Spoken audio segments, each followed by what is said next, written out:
Hello, hello, hello. Testing, testing. Welcome, everybody. We are back. August 4th SSA meeting. I just want to say thank you for everybody being here today. I know it's a busy time of year for many and always a challenge to come at night, but I appreciate the commitment. A couple things I do want to acknowledge. Vero, Sophia, the staff in here that has put this together. Great choice on Cassidy's Pizza. Great choice. Yeah, I hear it's good. I've only tried Aussie since I've been in Watsonville, and I do like that one, but I hear that's exceptional. Either way, guys, we have a lot to cover today. I'm going to introduce Bill McGuire. He's going to share some information. And then as we talked about last time, we really took a deep dive into our students with disabilities. We looked at some survey data, etc. This meeting is really going to focus on our English language learners. So we're going to do a similar type dive as what we did with students with disabilities. There'll be some engagement and opportunity to talk, and then we'll go into next steps. But with that, I'd like to introduce Mr. Bill McGuire. Bill? Unfortunately, I'm back. So, as you know, Gerardo's last day was Friday, and he started at Sacramento City Unified on Monday. And Sacramento City Unified has a $240 million problem. And the first thing that happened for him was the county office rescinded some big deal. So he is in full-time, a new life in Sacramento City Unified. So we sucked back in here for a little bit. But we are actively interviewing for a CBO and going forward. So you've seen all of this. This is what today's agenda is about. We're going to review the parking lot questions like we always do. Student demographics, we're going to work through that. And then we want to talk about the future agenda items because we are through almost all of our data sharing and now getting into scenario purposes. So you'll see that on August 19th, and we didn't get to this, it was in the presentation last meeting, we didn't quite get to this. So transportation, school programs, and CTE, and overall demographics by schools. Those will be handouts that we'll get to you in advance. We're not going to present them, but if you have any questions, we'll answer those questions in the beginning. We're going to have MGT will be here on Zoom, and they will show you their software and how their process works. Preston will be back to work with you on the elementary school's optimal program. To be able to feed that into MGT with their software, with their GIS, and all the other things will take that information that you work on that day, and in those 2 weeks, they will, because that's what they do, they're experts at that, they'll give you some scenarios to react to, right? And then we'll work through ranking them, we'll talk about the reflections, and then at the end of the meeting, that's for the next 2 meetings. At the end of this meeting, we're going to talk about just the optimal program model and what else do we need. And Mark, you are back up with these questions. All those questions. So someone had asked, there are 13 qualifying categories in California. Slide 38 shows 7 of the 13 categories. No, it does not mean that we do not have other students. I believe we have representatives of all 13 categories. Traumatic brain injury, sometimes a little sparse here and there, but some of the disabilities are truly solely low, very low incidence.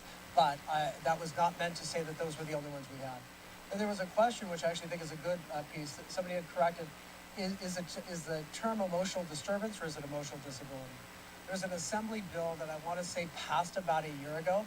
It gave California the flexibility to use the IDA, which says emotional disturbance, and then utilize emotional disability. I think from a, how would I say it? Not labeling in a negative way, the choice of Pajaro has been to use the term emotional disability. But for all intents and purposes, it's the ED, emotional disturbance, that's found in the IDEA. On slide 6, what does it mean to be a student with a disability? The range of possibilities be so large to make a classification not meaningful, and the notion of targeted unattainable. On this slide, we were only referring to individuals who are eligible for an IEP. Because you could be disabled and not be eligible under Section 504 or the IDEA. You could be disabled and be eligible under Section 504. You could be eligible and meet one of the 13 qualifying conditions under the IDEA that makes you eligible with an IEP. So those numbers reflect that.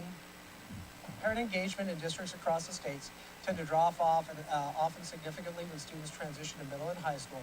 Is this being accounted for in the information that's being presented regarding parent profiles and input?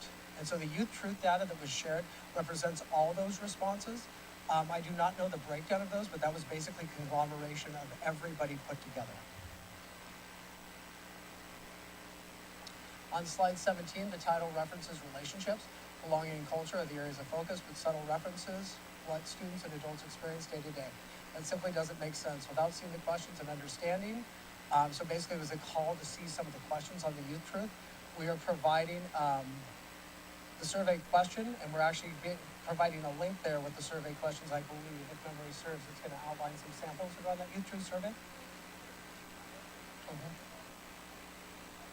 Correct. So it's also it has the topics of what is covered on the Youth Truth survey, and then we basically did a full report on that to the school board. That is linked to this particular document for anybody who wants to reference that piece. Okay. On slide 41, we are concerned with the potential reduction or increase in transportation for the student or district or both. What's the priority? Both of those perspectives are important. And in future SSA meetings are going to continue to work on that optimal program. But I would honestly say transportation, they're both priorities, to be truthful. Can you post or share? This is the one I was referring to. Sorry, I got mixed up between 6 and the one prior. The actual Youth Truth survey and the parent survey. So we basically have that's a response to 4, which basically outlines what those themes are. Oh, go back.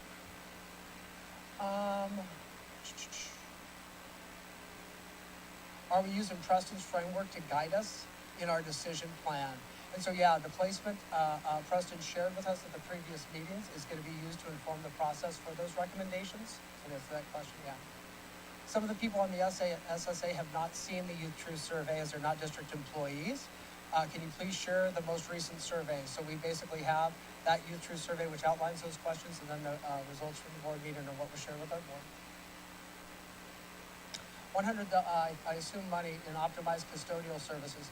Please explain, do they assume reduced staffing or larger cleaning areas?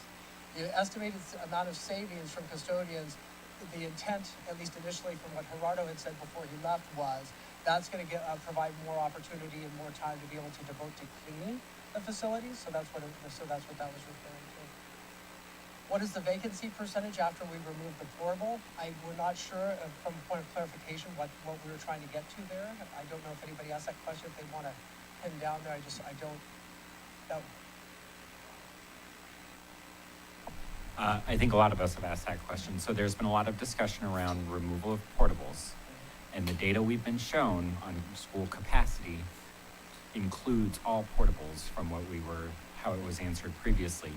So we're trying to understand what is the capacity once those portables have been removed or identified for removal.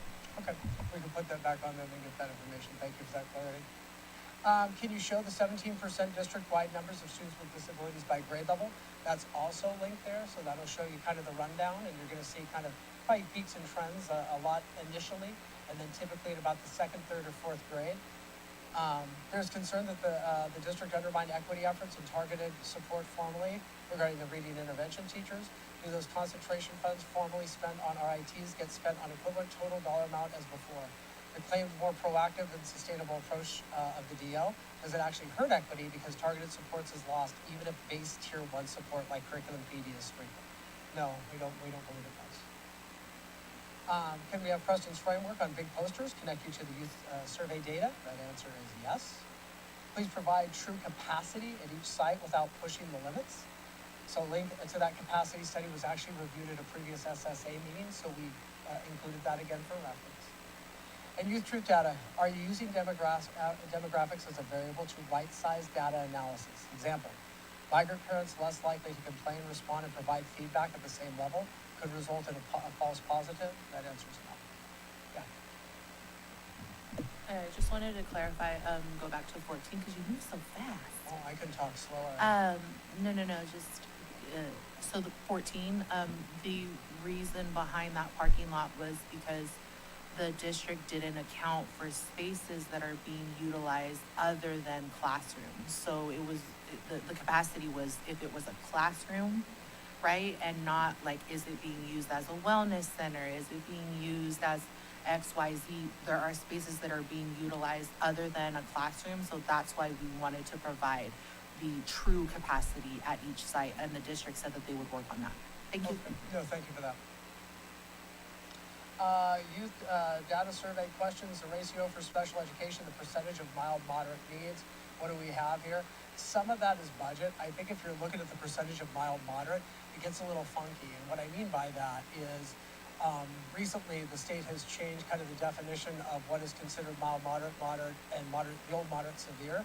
That is in some ways a SELPA moving target. That's kind of hot off the press. It's been work that's going on for the last year. So that right now, I would venture to say a good chunk of your speech and language students, the students that have speech and language as a disability, specific learning disability, other health impairment typically, although that other health impairment could be significant enough to where actually they would go down to the other criteria. It's not as easy to dissect that, but basically a lot of that other stuff is budget related. Youth data survey questions, school district post capacities, sites in flood zone or locations of emergency preparedness. Did not have the opportunity to have that information at this time. So with that, I think that takes care of the parking lot. I'd like to move on into our English language learner dive. This just is a reminder of the optimal program and staffing. You've seen this before. Oh, yep. Oh, I'm sorry. No, they have not. Oh, I thought that was the same size we had up there before. So, the OPM, or elementary school size, does not determine necessarily the class size. It doesn't at all. Class sizes are determined through the CBA, the collective bargaining agreement that we have with the teachers. 14 teachers each, or a total of 28 teachers. One school with 700 students at 25-1. Pupil-teacher ratio is a ratio of 28 students to the one teacher. Declining enrollment will reduce the number of teachers, but not that class size, if that makes sense. Okay. OPM, or elementary school size, does determine administrative and classified positions subject to the district staffing models and guidelines. And so what that means in the examples, 2 schools consolidated with 300 students would each have a principal. One school with 700 students may indeed have a principal and a vice principal because of the size of the campus, if that makes sense. 2 schools consolidated with 350 students would each have a head custodian and a night custodian. One school with 700 students may have a head custodian and 2 night custodians. So basically, what this is illustrating, number one, this is part of a collective bargaining agreement. Here, it really is based on the amount of students that are attending a particular school site in terms of how we staff administratively and from a classified perspective. Here, we have our boundary maps. And so you can see the widespread nature of Pajaro Valley. Basically, you're going to see where all of our elementary schools are located throughout Pajaro Valley, which includes mostly Santa Cruz County with a touch of Monterey County. Then you get into the junior highs and where they're located on that map. And then you also get into the high schools. Okay? So it just shows basically geographically where it's at the TK 6, 7, TK 5, 6 through 8, and then 9, 12 sites. All right. So future SSA agendas and what we're looking at doing. So August 19th is going to be a transportation update, the school programs, and we're going to look at the CTE offerings. So we really do want to kind of break down some nuances of what individual school sites have, and basically the TK 5, 7, 8, and 9, 12, and also kind of go over the CTE offerings that are offered within the secondary schools. We are going to look at the overall student demographics, meet with the ES, OPM, and boundary scenarios process to go over and review that, and then the determination, work with Preston on those pieces. September 2nd is going to be that process to begin ranking with the various boundary scenarios, ranking the elementary schools with the boundary scenarios, and then your guys' reflection on this process as it pertains to generating those scenarios. Finally, September 15th, communication plan for the ESOPM and the implementation, middle school optimal program model discussion, and then any information. And then we will confirm the final elements of the OPM. So that's basically the work that lies ahead. Sure. So I wanted to raise 2 things with regard to this. Looking back at the projected timeline and key milestones that was the original document when we started all of this, we're at least a month behind. And I recognize that was going to be a moving target. But one of the things that it laid out was the process around the OPM, right, discussing what the optimal program model is and aligning on that and then getting community feedback. So I think when we looked at that, it talked about us specifically doing in June grade configuration options, confirming assumptions, and OPM drafting. Then talked about a community engagement plan to react to those the OPM drafts, and I that was logical to me in terms of, for us to determine what our needs are, we need to know what we as a district want to look like, what that optimal school, what the optimal program models are. That doesn't quite line up with what I'm seeing here, so maybe I'm just misunderstanding that, because it sounds to me like we're sort of skipping, or it's not clear to me that we're being presented what does the data show, what do we know about what the OPM is, or what we have seen that works well, and then where that work is being done in terms of what those program models are that we want to present to the community for feedback. Correct me if I'm wrong, would that be the work with Preston that's coming up?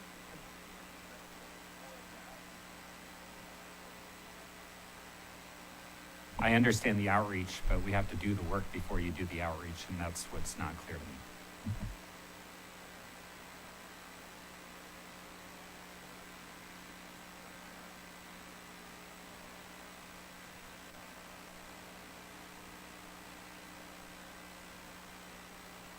So are you saying that the September 2nd and 15th meetings are intended to design the OPM?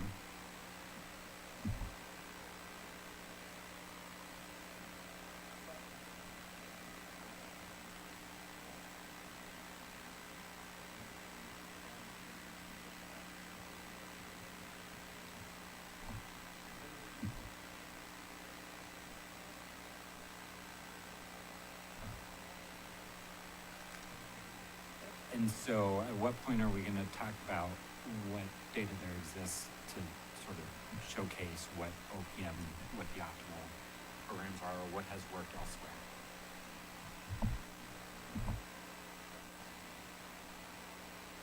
So the 19th is going to be both presentations and workshopping? That's just not clear to me from the agenda, so this is why I'm asking, and please step in if I'm way off, but I hear and see other confused faces. I believe it's gonna be on the 19th, yeah, to answer your question. So yeah, thank you for bringing that. Parking lot as always, any questions that you guys may have, just as you've done before, please insert those. It is not meant to shut down the conversation. Sometimes we don't have the information ready at hand, but always would like to provide that information that you guys see relevant as it pertains to the work that's being done here tonight. And then I need to do something else. Uh-huh.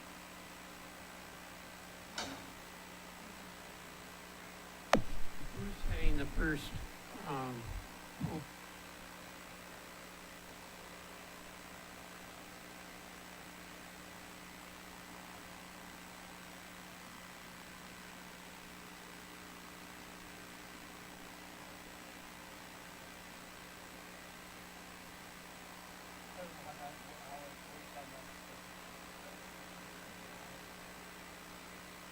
Oh, no problem. No. I was just looking in terms of how it was set up originally, so I was a line number on this one.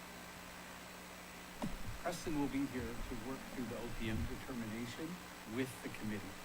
So you will decide what OPM criteria you would like to provide to MGT and we do that on the 19th. on the 19th.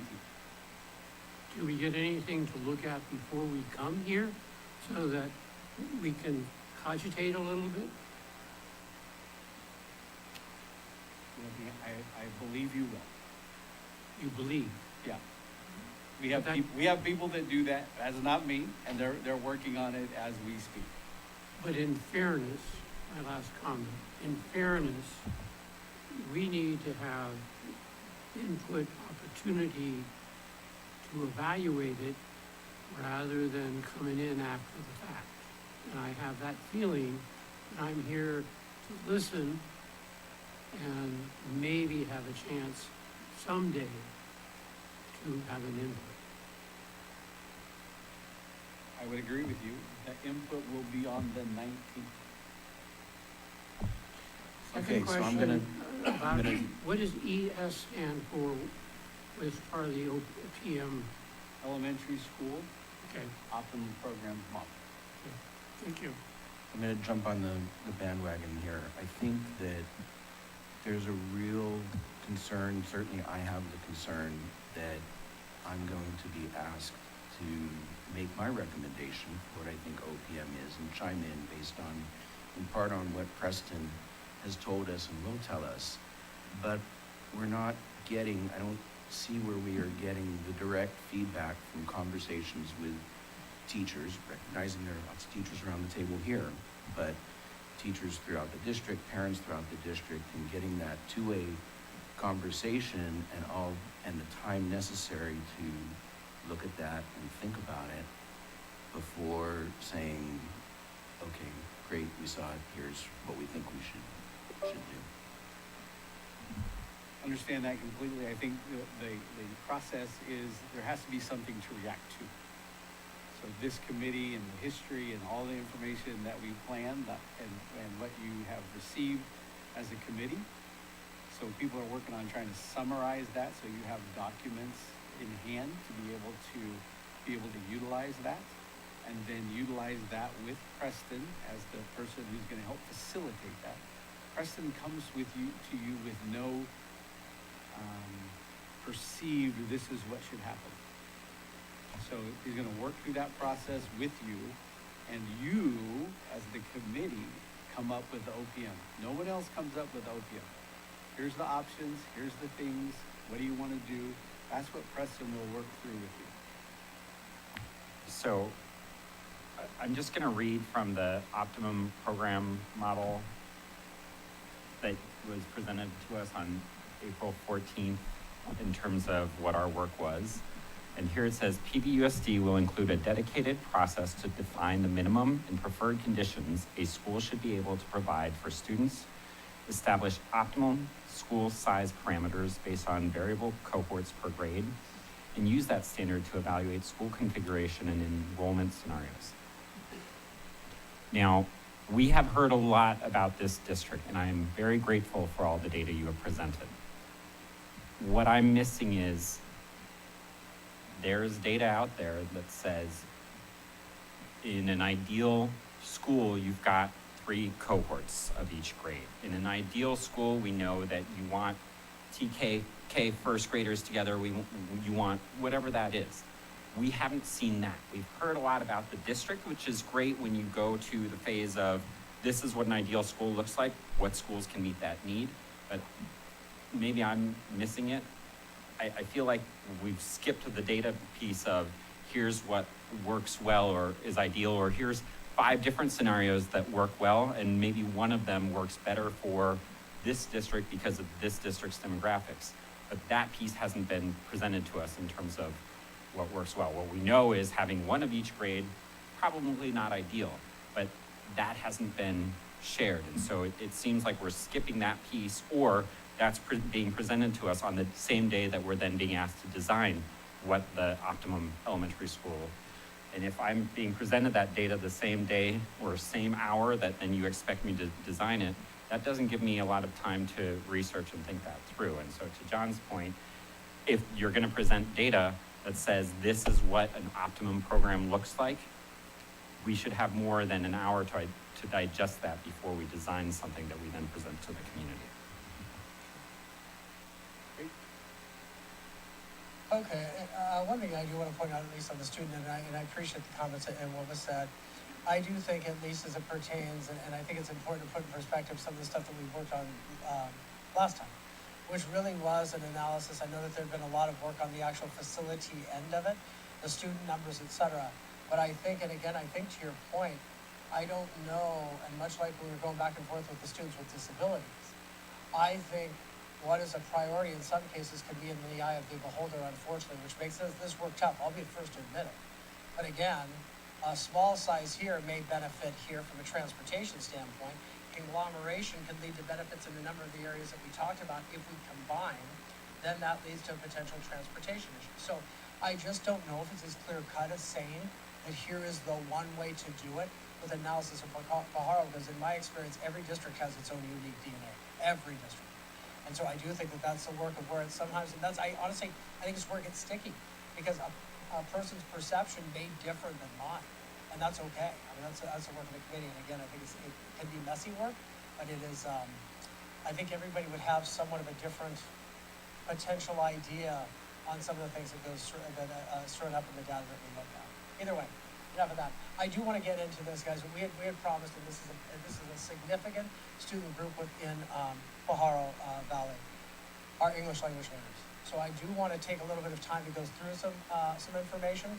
I believe you guys have a handout that I think is going to be incredibly helpful.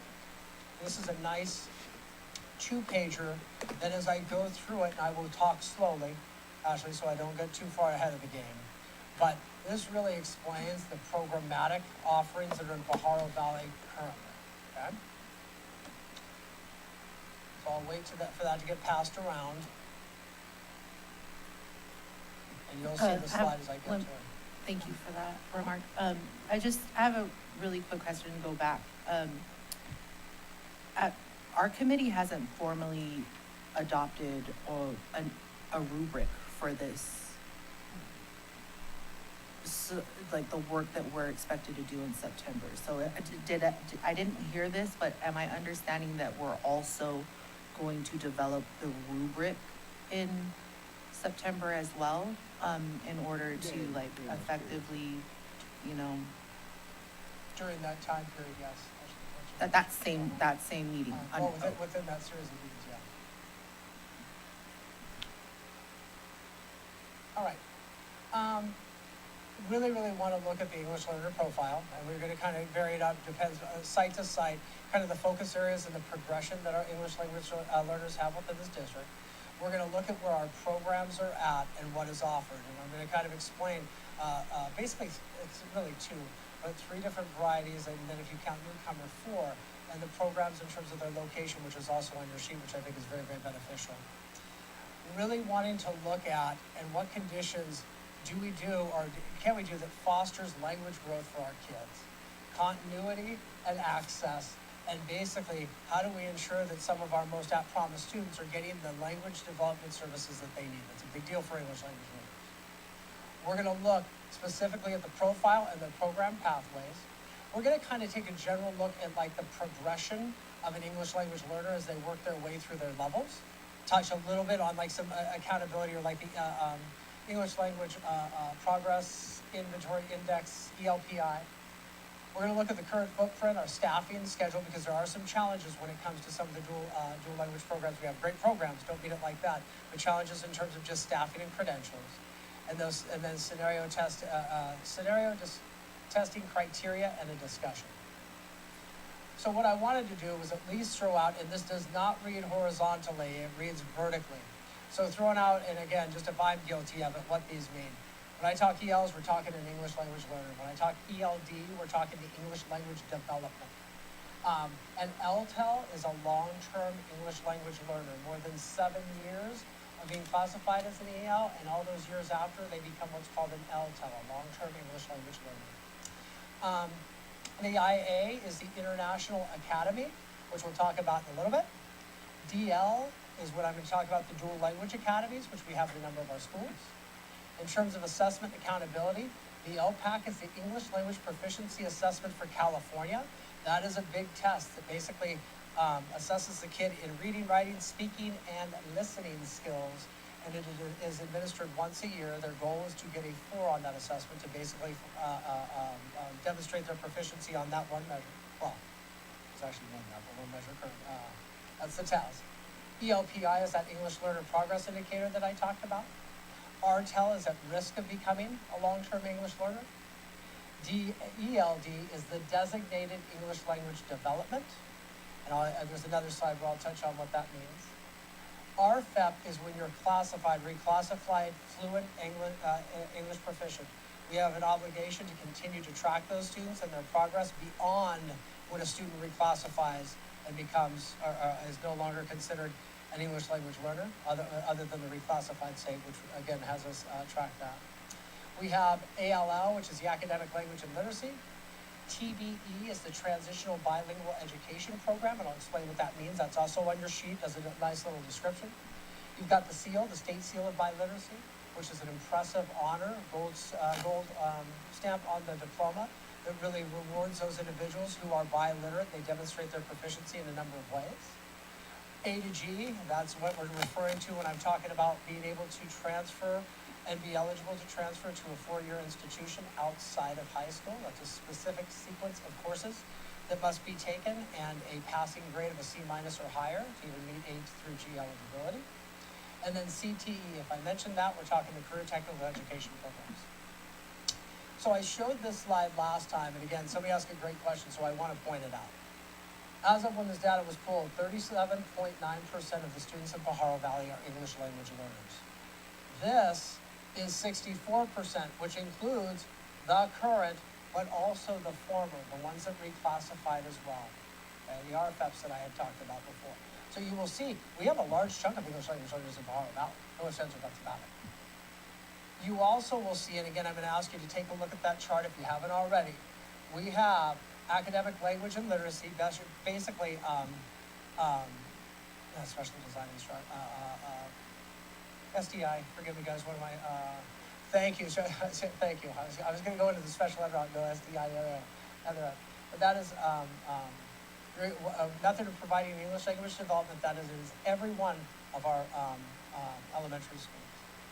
We have what's called a one-way dual language, dual immersion program. One way would be when you have such a high concentration of, let's say, native speakers, let's say it's Spanish, and you don't have the English peers to go with them. It becomes a one-way dual immersion program, slightly different. Your two-way dual language, and you could do your Spanish or your language that you're learning, and the other at a specific time period as you work your way through the grade spans.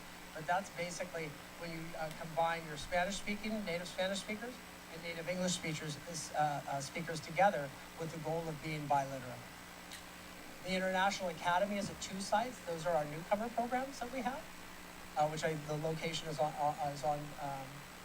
your sheet. Designated ELD is a mandate that thou shalt receive. Any English language learner is required to receive English language development as part of their instructional day. And they receive ELD in every one of these areas up here before. The State Seal of Biliteracy I had spoken about. Now, when you're looking at a learner profile, English language learners, like anybody, like any human being, are developing language at a certain rate. That is levelized in terms of levelized through numbers. So an English language learner here can look a lot different than an English language learner here as they develop their English language skills, depending on the area in which they're developing. You take into consideration the time that they spend in the United States schools, the grade span, and then their academic need. Getting an English language learner who comes to us for the first time in junior high and high school poses a different set of needs than somebody who came into us right as they were also learning early literacy at the primary elementary grades. Instruction, integrated and designated. Integrated is the information that I do while I'm presenting that provides primary language support. So an example may be realia. Realia, if I'm talking about a water bottle, that example, and then I'm using the water bottle to demonstrate what it is. That's realia. That's integrated. I'm doing it during the course of my instruction. I'm providing some primary language support. Designated is the explicit instruction that we give our students. It's mandated to be given throughout their school day. Bilingual, dual language, and newcomer. Those two programs, there is a parent choice piece to that. So in Pajaro, we offer, again, both dual language immersion, one way dual language immersion too, but dual language immersion for all intents and purposes, and transitional bilingual education. Access, a lot of it does depend on where the program is located. So on your sheet, you're going to see where we have our DLAs, transitional bilingual education, as well as the one-way. So that actually lists the school sites and where they're at. And that's important because we have them currently spread in various locations throughout Pajaro Valley.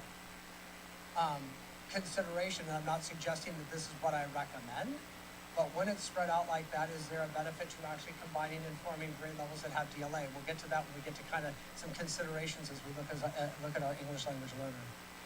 With that, though, as I talk about combining and condensing and conglomerating them together, then you run into a potential transportation issue, much like our students with disabilities last week. Continuity and scale credentials become more of an issue as you get more intense with the Spanish instruction. The term CLAD, which is an authorization that I have, that allows me to do designated and integrated. But a BCLAD is something to where an individual has proficiency in a second language, primarily Spanish. But yeah, that would be the BCLAD. Grade span articulation and the site capacity also has a role in this. And then the scenario testing, we really got to look at what, as you take the consideration, what is still going to make sure that we give our English language learners the access and the families the choice that they're legally entitled to as we move this work forward, which can be in some ways a little bit complicated, a little bit challenging. Just briefly coming through, and this reads horizontally. So entry newcomer, that's when a family first comes in or comes into our schools for the first time. It's only spoken Spanish or a second language, or their native language, I should say. Emerging is when they're developing the skills. It's usually based on intensive oral language. It's gonna hit on some foundational literacy. They get their protected ELD, and then their support in the content areas. We have an obligation with our English language learners to not only to develop their second language, but we also have an obligation that they get access to the same grade level curriculum as a non-second language learner. That's called the dual obligation that exists for our ELs. Expanding as you move through the levels is when you start engaging in and becomes more academic discourse. You're increasing your vocabulary. You're accelerating in literacy. You're beginning to learn and master the content in that second language.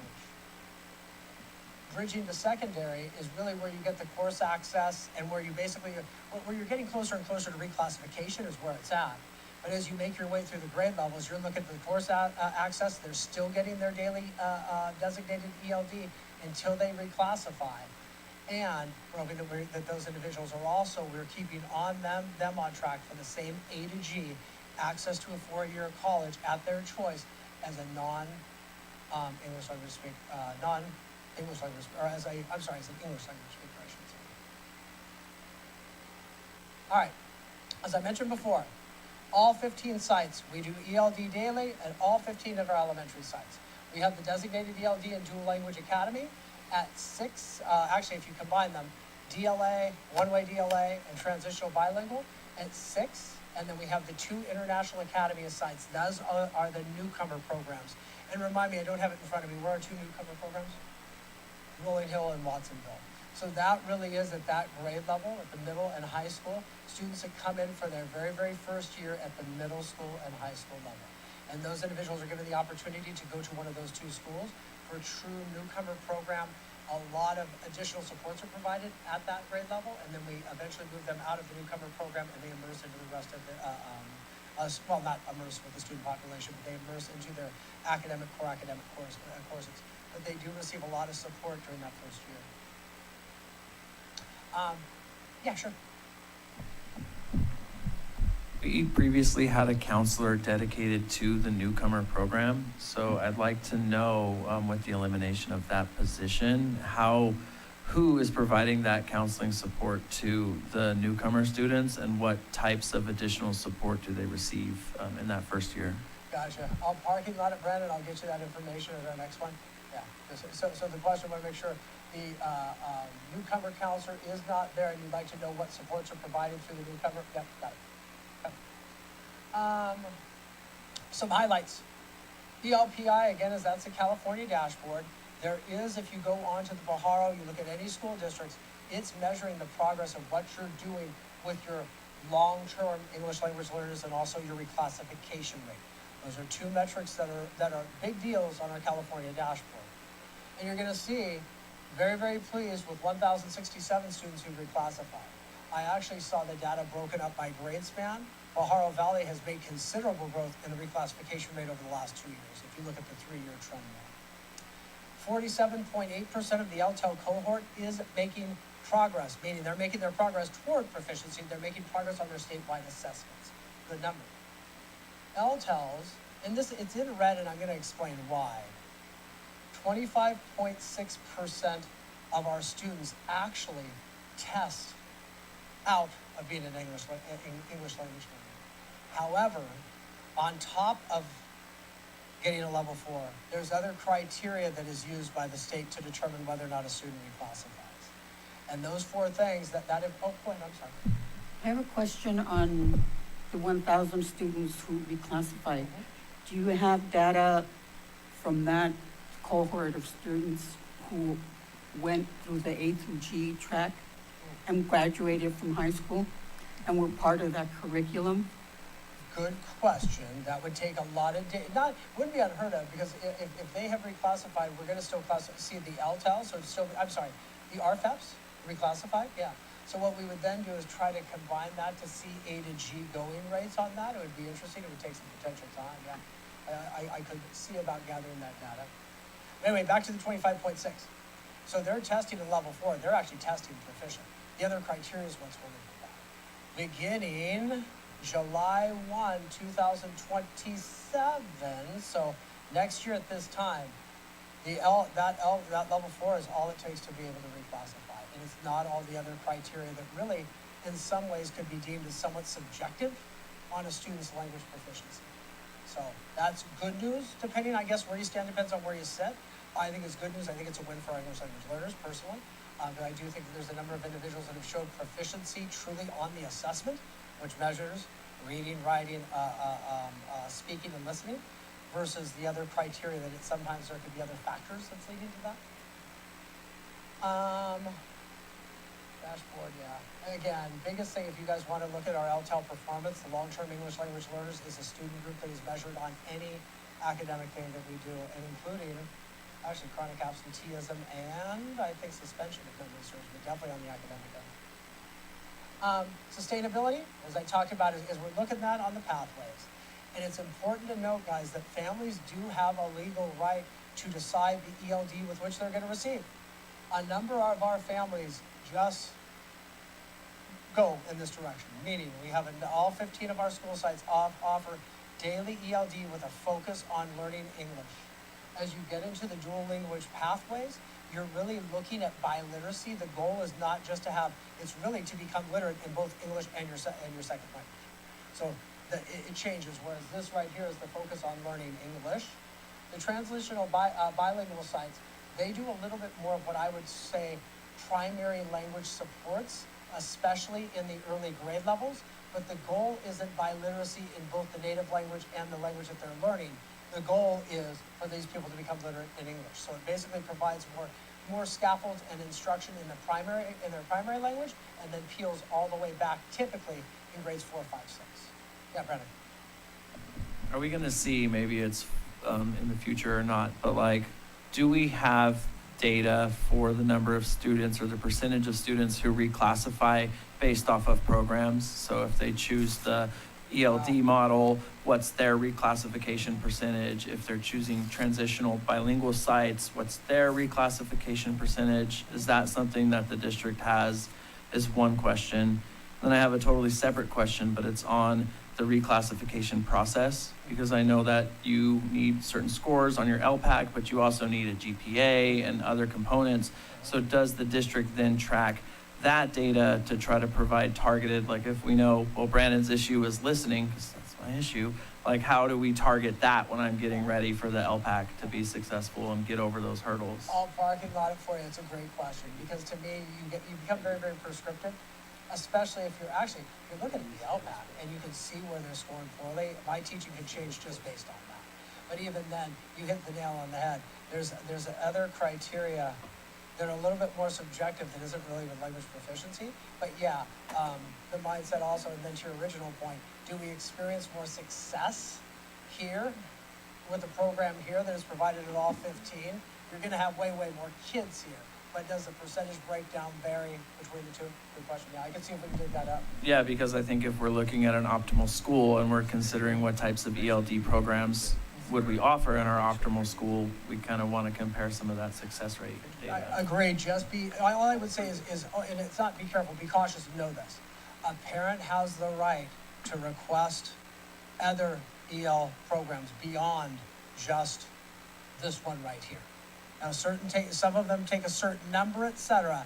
So don't get me wrong, still to your point, we could have great numbers right here, but that would not stop parents from us either opening up potentially a transitional bilingual program or a dual language. If I may, do parents also have the right to request English only? They have At the one right- point, I know they did. They have the right to opt out of English language. Thank you.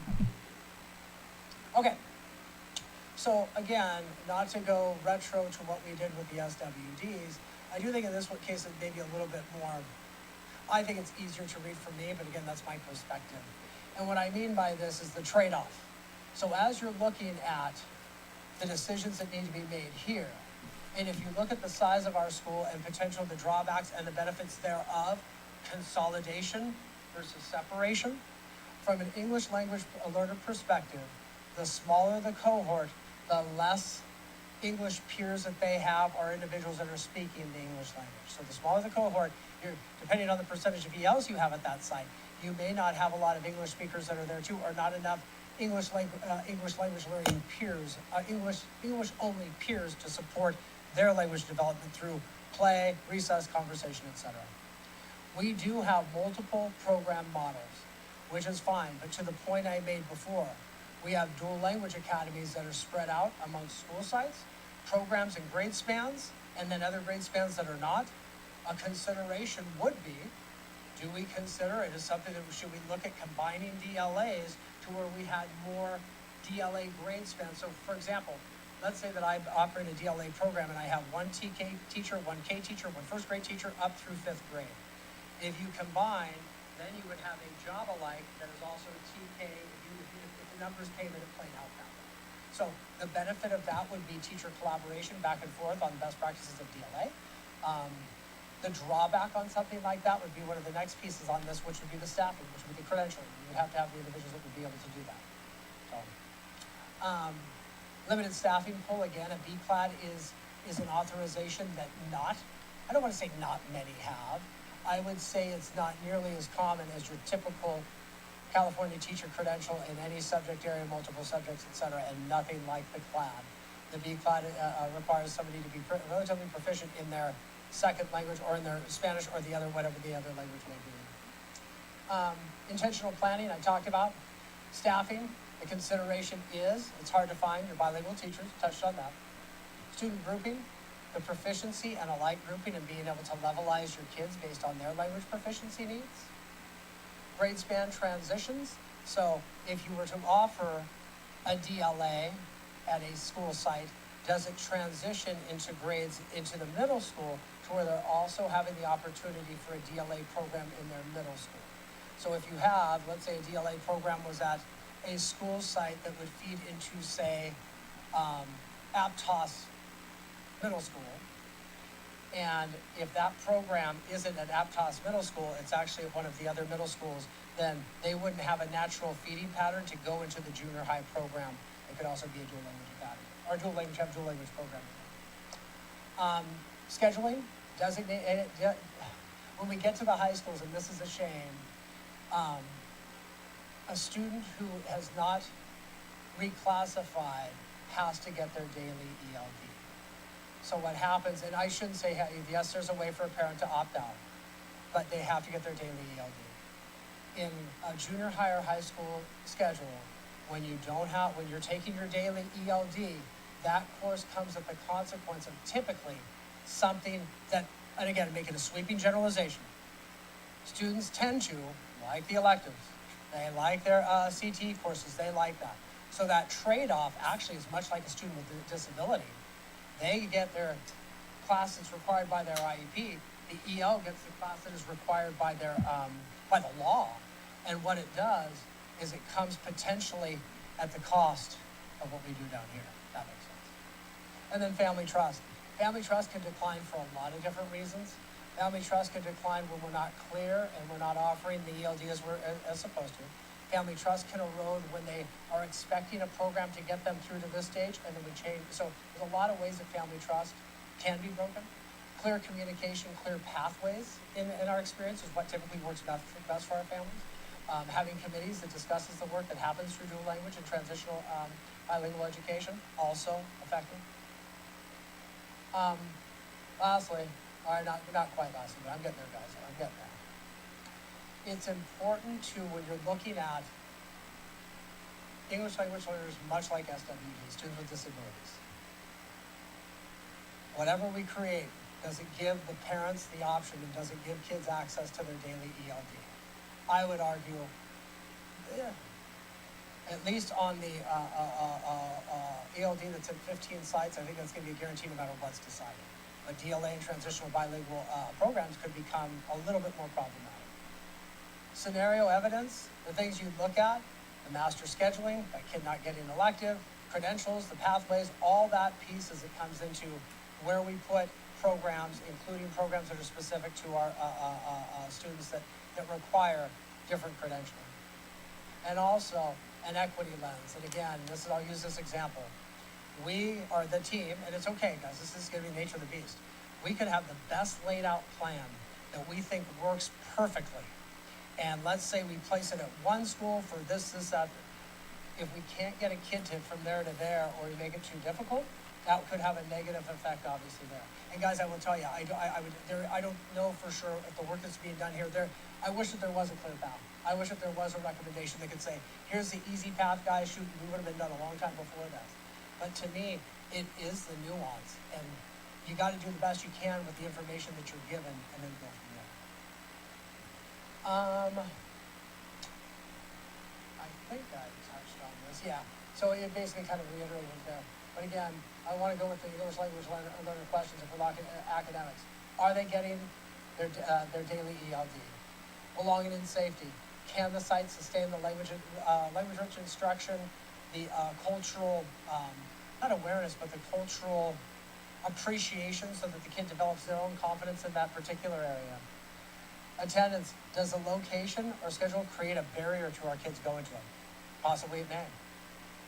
For the families, are what we're doing and what's the choices they have and the transitions that they have going from grade level to grade level or school to school, is it clear to them so that they know what that looks like in that pathway should they choose to make that decision? And then obviously the ELD staff. So, Ashley, did I do better on the speed of talking? I tried to slow it down. No? No. I do a lot better when I have somebody who can translate for me. I'm telling you, yes, I apologize. Is it really that fast? All right, guys, if I present next time, I promise you I will do better. Like I said, I do apologize. On this, just with discussions, I noticed a lot of information, but I do think it's similar to what we talked about with the SWDs. What do you think as we think about English language learners? And now I've given you kind of a basic understanding of even the dual language academies and our international academies, the transitional bilingual program. What do you think are the two big considerations as we look to for the work coming up with the SSA? What would be those two? Please have a conversation with your partner. We could share. Can I ask a clarification question before we jump into that? We obviously have all these programs today, as you mentioned. How has it been determined where they should be at this point? What led to putting certain programs at certain schools, and why are they where they are? Somebody else wants to chime in. I can give you just my surface of what I know right now. Mike, do you want to take it? You can save me in case I'm wrong. If not, I have a...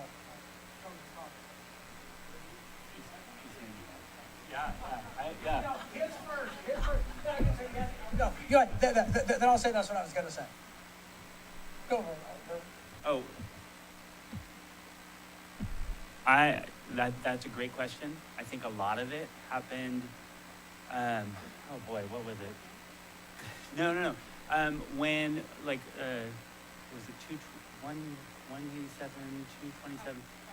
Yeah, so when that happened, there was a law that with certain amount of petitioning and parent interest, we were able to have a waiver to continue programming. Our district had a lot of interest, and so we developed a lot of programming early on. I think most of it was early exit, the transitional programs. The programs that became the longer, the K-5 programs, they had even more more support to be bigger. I don't know the history of how we got to the point where like Hyde and Starlight and Freedom were K-5s early on. I know that about 9 years ago, Freedom in working with its community, it had been a K-5, but wasn't really wasn't actually doing a K-5, so it was a K-3 school. There was some community work with the principal at the time and teachers, and they decided they wanted to get back to be a K-5. So most, I'm going a long way to say I don't really know, but I do know that the key piece has been conversations with the community members, and there's always the parent interest piece. There recently, when we were looking at research around K-5s versus K-3s, we were like, well, K-5s outperform, K-3s not as much, so what are we gonna do about it? So there's been a lot of conversation that hasn't, and then COVID happened, right? So we were working on a lot of stuff. So I wouldn't say there's a whole lot of change since then. I'm just rambling on here. But really historically, we've operated under certain things, and we've tried to improve practices. It's really important to get the community input on what the next steps are when there's change. So I think you hit on two really important points there. One, it sounds to me like it was a little bit community driven, right? Demand. But then two, you just said you were looking at data where K-5 performed better than K-3.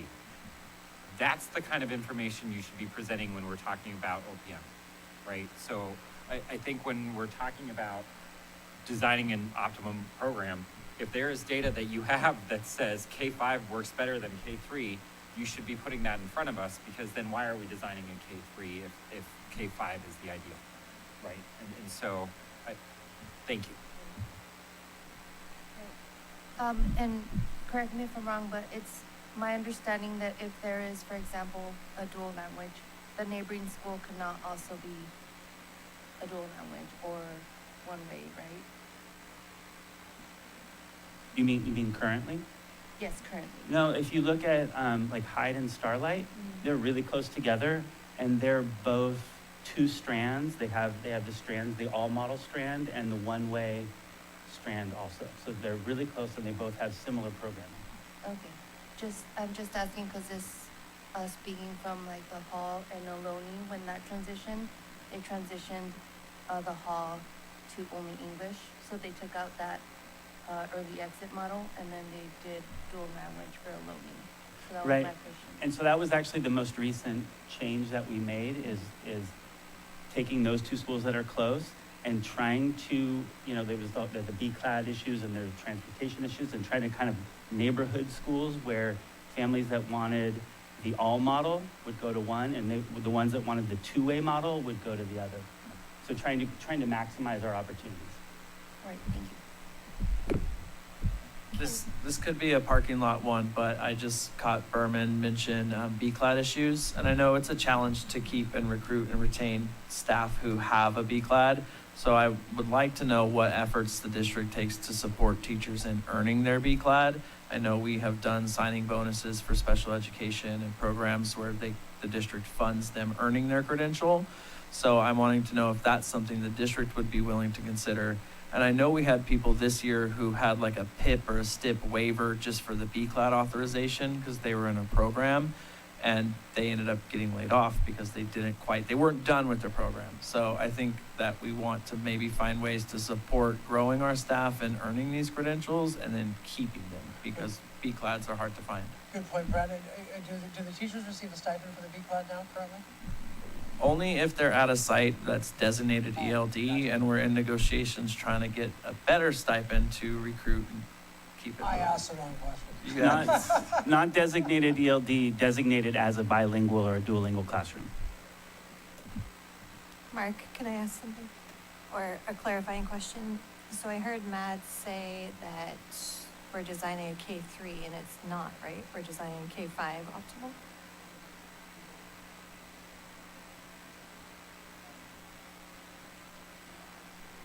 No, did I misunderstand? No, so I was repeating back what Mike said in terms of the data has shown the K-5 works gotcha. better than the K-3. So I'm saying, well, great. then give us that data so we can. For let the that bilingual inform- programming. Yeah, for the bilingual program. Got it. Let that inform, then we should be designing K-5 programs.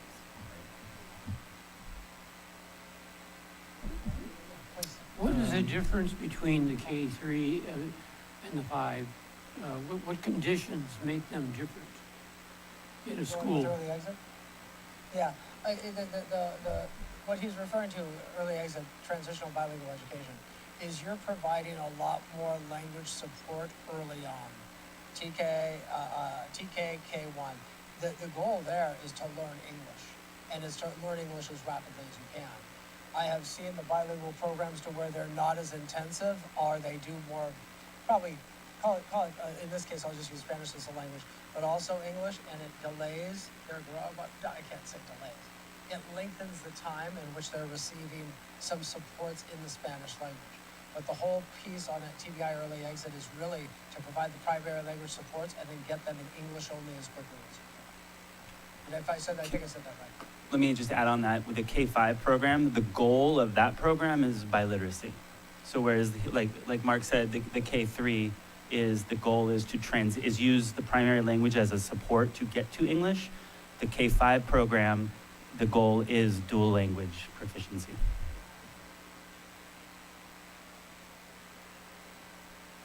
Programs that have went on probably what I would consider too long away from a best practice. To the point he's making, if you look at that sheet that you guys have, the transitional, where is it? Bilingual early exit. You're gonna see as it breaks down, but the goal there is to not be biliterate. The goal is to learn English. It's just with the primary language supports there. When you go with a DLA program, Dual Language Academy, the goal is to become biliterate in both your native language and your second language. So thank you for that. Mike. Paul, Are there Paul, I'm gonna say conditions? something really quick. Excuse me, 1 second. Really quick, I want to clarifying question because Jessica brought up a really good point in how Ohlone and Hall was split based off of the parents' discretion and what they wanted. How did the district obtain that information? Because a lot of our parents are not taking those surveys. So did district personnel go to the schools and ask parents, show up to the school site council, go to, back to school night and all that fun stuff? Because I do think a majority of our parent population were not included in that conversation. And I keep hearing it from Hall and from Ohlone parents that and staff that they feel left out of the conversation. I don't remember all the details about it, but I know that the Hall parents came afterwards and said they felt like they did not get the full voice in that one. And the principals were holding like town halls about it. And then the feedback was given to our coordinator of English programs. Yeah. So back to my question is, what is required if you have a limited number of schools, or capabilities, or money, or even teaching staff? What's the state say is the threshold A for parent, these programs? gotcha. You have to at minimum do what is in every 15 of our elementary sites.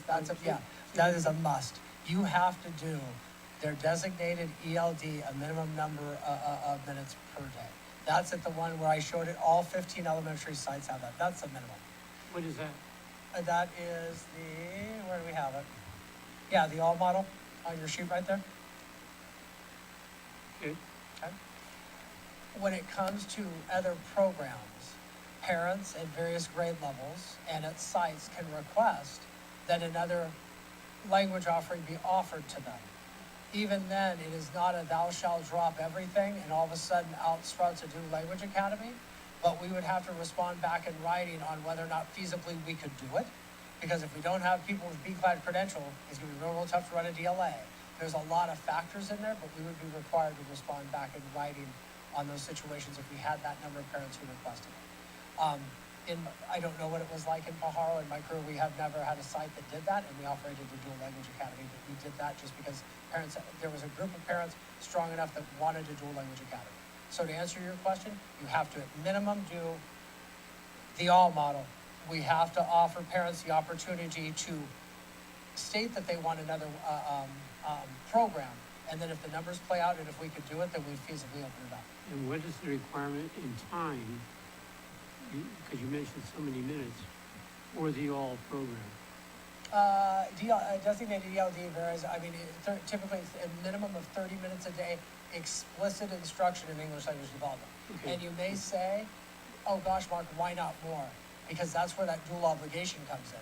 We have an obligation to educate in the language, in the English language. We also have an obligation to provide them scaffolding and integrated ELD using the California state standards. Thank you. Anything else? Any other EL considerations? Oh, Paul, I apologize. Yes, I no, know no you- worries. So I'm looking at this more through the eyes of a parent and also myself growing up in the school district, graduate and all that. And I see the program differences at a glance here, dual language, long-term bilingualism goal, yes. Spanish instruction continues through the upper grade levels, yes. Intended outcome, biliterate, bilingual students. When I look at that, and I remember my experience after graduating high school, I was always told, and I did experience that, if you knew a different language other than English, you get paid more money. It's a good incentive to get people to learn a different language. But like I said, this is a lot of information, programs that I'm learning today. Why isn't it just dual language all the way? Like why is there need to be an all model or a transitional bilingual? Because just by what I'm looking at, like I said, I don't fully understand the programs or the concept, but wouldn't you want to potentially have those skills, life skills, so that you can... Believe it, great question. And again, I think that this goes to the variation. If you ask me, would I like my kids to be biliterate? The answer is yes. But believe it or not, there's a large group that really, because really when you're doing that, you're trying to tackle literacy and advanced literacy in both Spanish and the English language. And I would venture to say, while that works for some, it doesn't work for all. And there's a number of families that don't want to enter into that because they want their child to learn English ASAP.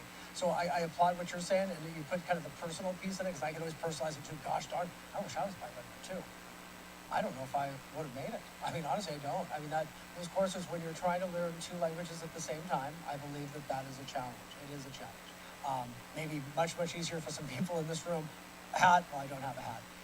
To pay off to you in terms of that work. But So I appreciate everyone's comments that are really focused on the educational component.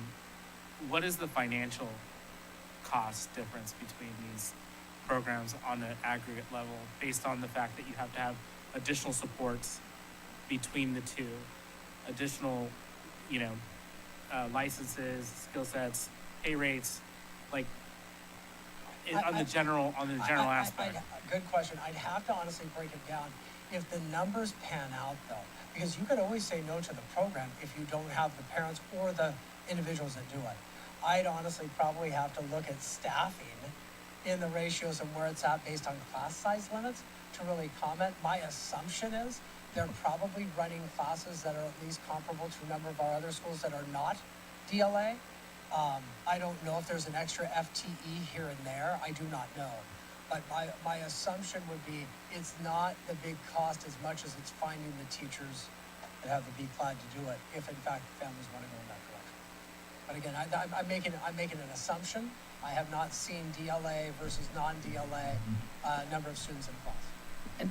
And to piggyback on that, there are specific funding sources that you can only spend that money. It's restricted funds in that aspect. So, what we're talking about more so is how the general fund is going to be affected by these potential school closures. And so I think that's a really good question, because not everybody knows that. So I appreciate that question. And I appreciate your question too, Paul, because I've actually had many conversations with families just at EA Hall, and I've asked that same question. And our newcomer program was so amazing at EA Hall.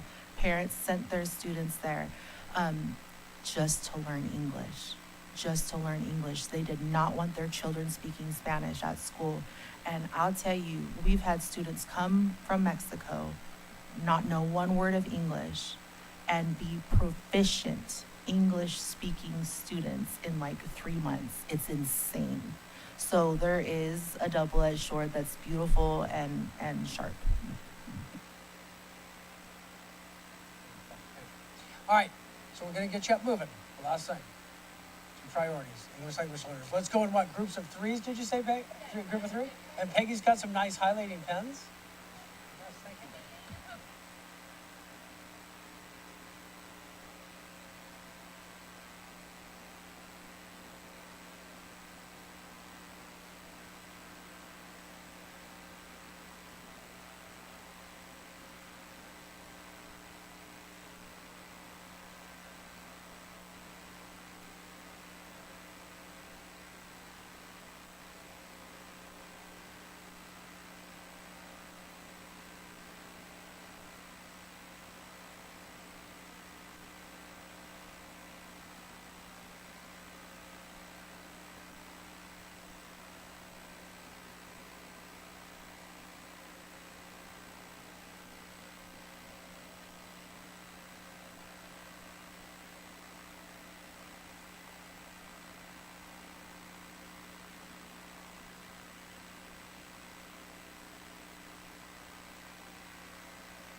Got about 2 minutes on that, thank you.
Hey folks, don't forget to put your thoughts on your poster. This is gonna be helpful for us. I see lots of conversation. So take a few notes, please, on the white posters. Thank you. Let's take another minute and a half. Notes on those white posters, 2 priorities, please.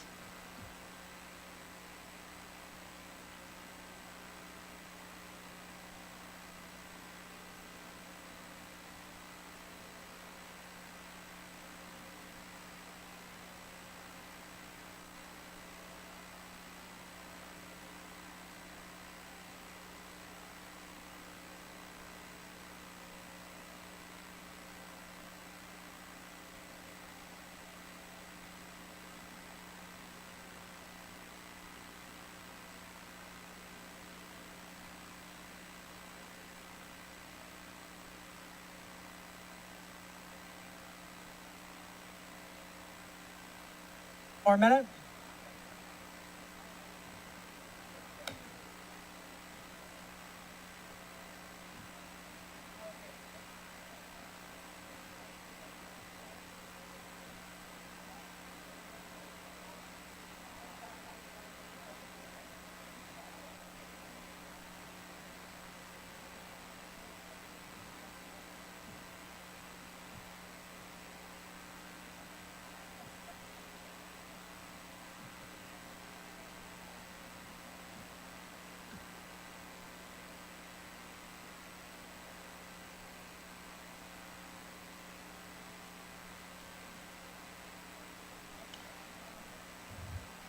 Thirty seconds. 30 seconds. Peggy.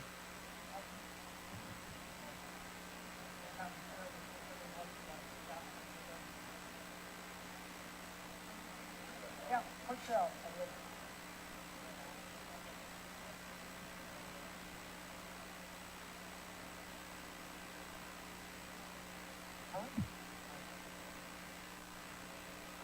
All right, group, let's bring it back. I've got some people that are already done.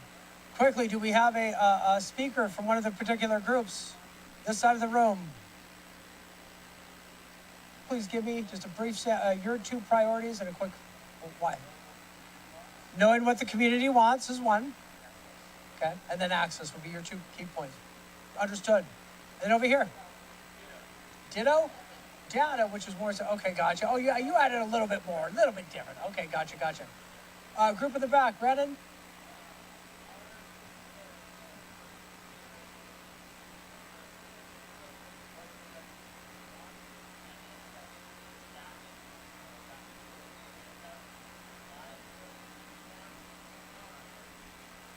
The staff.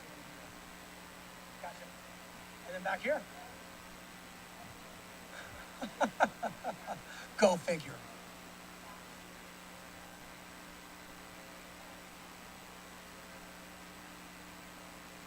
Mm-hmm.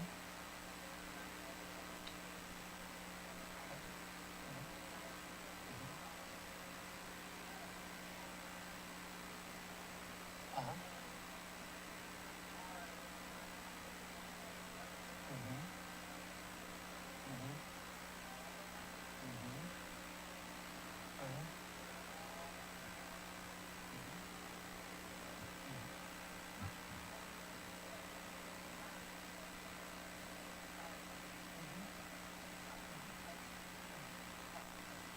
And Ashley, to your point, the benefit somebody may get on having the resources condensed there can cause a transportation issue, which is again, yeah, it's competing interests. I totally understand. Mhm. Mhm. Thank you for your input, guys. Now we will finish this off with, I have individuals that are standing behind me, and I don't know why. You know what? They actually did a poster. My apologies. Go for it. Sorry about that. Uh-huh.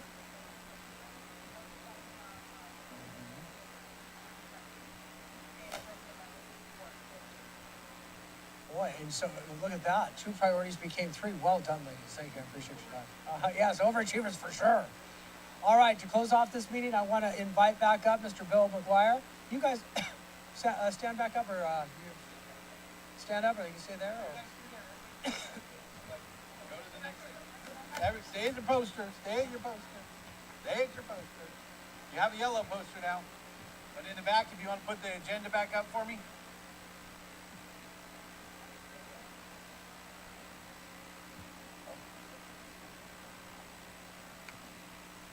Okay.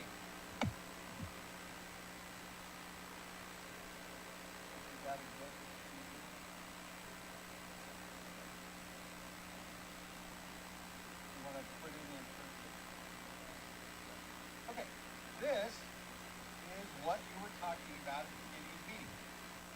So fully acknowledge that the district has not provided the frequently asked questions. We've asked 177 questions. We're currently working on it. It's taken a long time, but that will be done before the next meeting. We will provide the answers to all of those questions. We have provided tons of information. Most of the information, what we hope is that it will be summarized.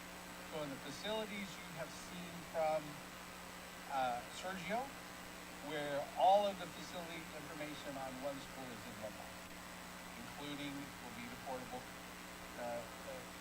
capacity, the regular school capacity, all that is being worked on, right? So what you were talking about earlier is the last part, right? And so on the yellow tab, what is it that you think you still need to complete this process? So what is it you still think you need? Again, share with your group, again, have at it. Back of the room, have at it.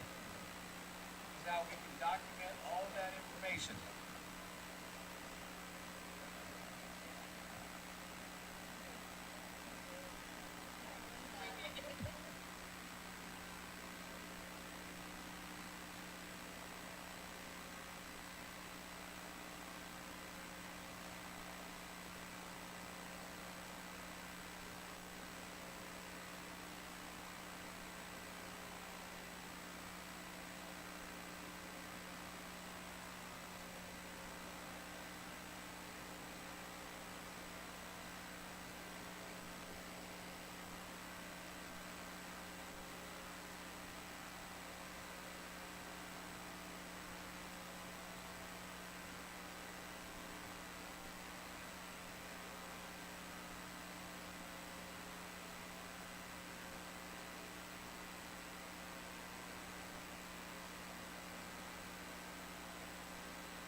Okay, you guys went last.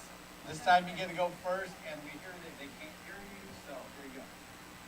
Everybody listen up, listen up. We are in need of a success criteria of priorities of what an optimal school model is for elementary and secondary, what it looks like, and we would need that in order to rank the sites.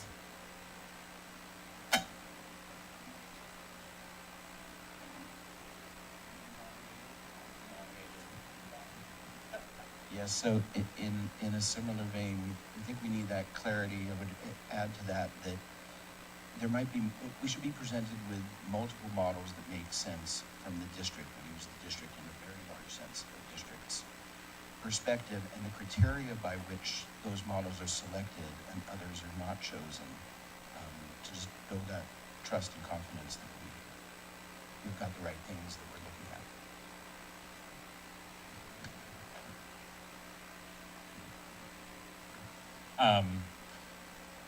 So from a what we need to be able to discuss optimal program model, what data exists beyond our district in terms of what works well, ratios, cohorts, sizes of schools, the demand for alternative pathways. So we talk a lot about A through G, but what's the demand? And that is changing quickly right now in terms of alternative pathways. Community input, what is it the community wants to see when we talk about optimal schools or programs? Updated cohort data. So how many TKers do we have going into the new year, and does that align with our model projections that we were given earlier? And then what are the contract ratios by grade? And maybe also what is the ideal class size by grade?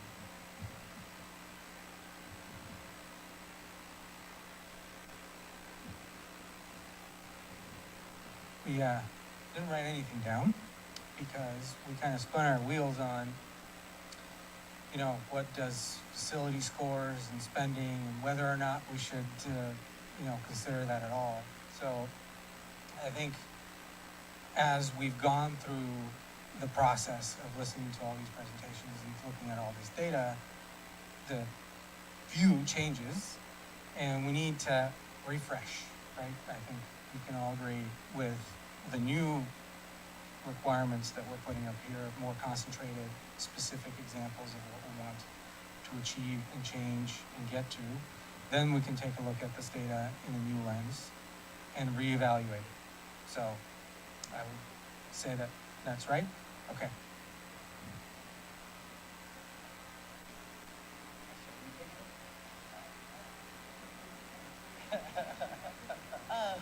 Yeah, because nobody else can read my writing.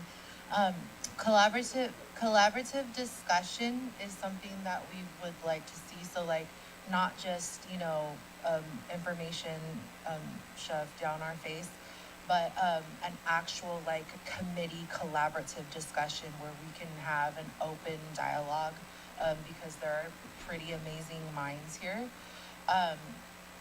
We also talked about categorizing our parking lot and FAQs because it's just like kind of all over the place, and we'd like to be able to go back to that beautiful covered parking lot with no bird poop and just read through it.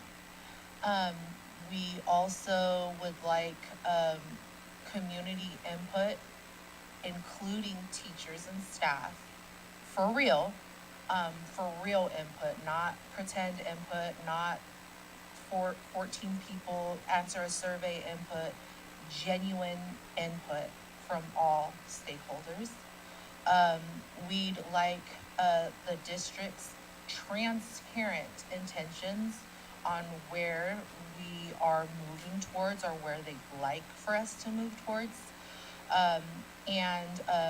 We need more time.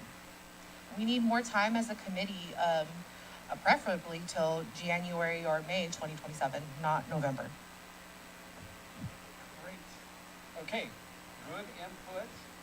We'll take all that into consideration in pulling it together. I can tell you that Preston is excited to come back, and Preston has a million things that he wants to share with you and ideas. And if we know Preston, we know he will. And at the same time, The district will be working diligently to put all of the information together, trying to get it summarized for you. And this is when, more than likely, the expectation is you're reviewing information outside of this committee, you're communicating with people outside of this committee as you all represent some area within the district, some area. So now it's the time to start doing that. The district is diligently working on all of that to get that to you. Again, it's not done yet, and so we will take all the time that we need to get it done. But again, we have a goal of getting through this, and the only way we can get through this is from your continued hard work. Okay, so look at that. We get a whole 20 minutes extra tonight. 22. All right, everybody, thank you.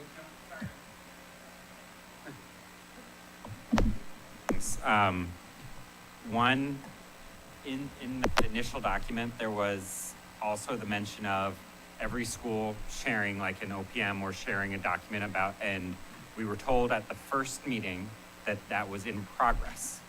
So where is that? Because I think that's important. But then also, I would actually request a fist of 5 from this group on something, and that's, I continue to find what you proposed for the next couple of agendas a little bit confusing. And at least from the faces I'm reading in the room and some of the people I've spoken to, I might suggest that if I were to break it out, the next meeting should be a presentation of that data in terms of the optimum program model, what data exists, what are some of the things that were requested here, so that we can start to design an OPM, and then the following meeting, giving us time to actually take that data in, review it, have discussions, would be a great meeting to workshop out what are those models that we want to put out in front of the community. And that would give us time to then share that with the community for feedback, both in terms of the different scenarios at all 3 or 4 levels, however you break up the schools. Get that community input, which we've all talked a lot about, so that we can come back in that 3rd meeting and take in that input and maybe come up with some scenarios from that. But right now, the structure you've got just seems very confusing. So I'm just curious if others feel similarly to me that it would be helpful to follow that kind of format or something like it. So I think a 5 is you agree and a 1 is you disagree. Can I just say something real quick too, to follow up that, just for my clarification too, because, there's different minds in all that. And for my clarification, what you're asking is basically, in a sense, we've asked for certain questions to be answered. They haven't been answered yet. And how do we construct from there? Is that correct? Yeah, kind of. What we were told earlier is that we're going to be given more data around OPMs at the next meeting and then asked to design something in the same meeting. Okay, and then, so to add on to all that, again, coming from me, what I would like to know is, like, what is the ultimate outcome from this, aside from, like, what we've heard and talked about? I know we're talking about the ultimate model school and whatnot, but it's like, there's everything that's coming in all at once. And as a newcomer here, with learning with everything, I'm still kind of missing that point. Like, what are we talking about? So, like, what's the ultimate goal that the district wants us to do? And then what is our goal with that? Because that's still not clear to me. Can I maybe But reiterate yeah, my yeah. interpretation and see if people agree with it, because people may disagree, but my understanding was that we're here to, one, we know that we've got a shrinking enrollment and we need to adapt because of that. So instead of just saying we're going to close 4 schools and that one, and keep moving, we're saying, no, let's design what does the ideal school look like and what does the ideal district look like with those ideal schools. Okay, we've said this is what the ideal school looks like, this is what the ideal elementary, middle, high school looks like. So based off of that, we know we need, based off the population, we need 12 schools. okay, so which schools can accommodate what we've designed? Which schools make sense? Okay, of the 20 schools we have, 18 of them can accommodate our ideal school. Okay, so the two that can't probably don't make sense. So then we know, okay, we still only need 12 schools. Then of those 18, which ones, that's where we start to look at the facility data and the information around what's going to be costly. That's where we start to look at the equity data in terms of getting people to and from and making sure our students are served appropriately. So for us to know that, we first have to know what our ideal school is going to look like, right? And so we design the ideal school with input from the community. We then figure out scenario 1, 2, and 3 with each scenario of the ideal school, what schools can accommodate, what schools do we need for that, looking at that data, and ultimately that comes up with a couple scenarios that gets presented to the board saying we suggest scenario 1 of this ideal school program, bless you, and what that would mean is closing these schools or consolidating this, and this is what that would result in scenario 2, scenario 3. Is there any reason the slides of the next presentation can't be decimated or given out early, like in a week, so that everyone has 3 weeks to look at these things, digest them, understand what the OPM presentation is going to look like? It would seem to me that exists somewhere, at least in some form, right? Because we're all getting information sometimes the day of the meeting, a couple of days before the meeting sometimes, as far as, you know, the items, the agenda comes out, but then I'm looking for the documents, I want to read these documents ahead of time, and they're not getting out early. Is there any reason that couldn't be done early so the group here can look at that? Yeah, and then instead of saying, you know, you have to have a strict timeline, y'all just say, we're getting the information, we're not ready to design the OPM, you can say that if you want, but I don't know why you have to have a hard and fast next meeting, we're only going to digest information. You're going to say maybe we can start looking at, start to refine or start to put something together. Is that first? I'd like, does this group agree with roughly how I summarized what we're here to do? Because if you don't agree with that, then we should start there. So 1 to 5, was that I know it wasn't the best definition, but okay.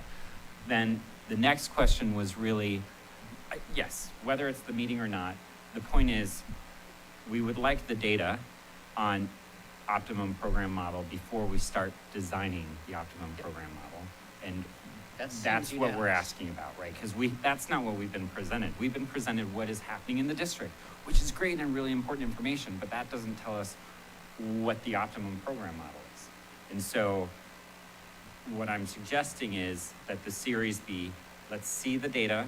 We've had all these wonderful presentations. Let's have a similar series of presentations in an evening, or ideally sent beforehand, a week or so, that gives us, here's the different data that exists around optimum program models, so that we have time to take that in before we say, okay, here's what we're suggesting, or here as a group we workshop out some different scenarios of an optimum program model, so that we can then share that with community for feedback, which was required in the scope of our work.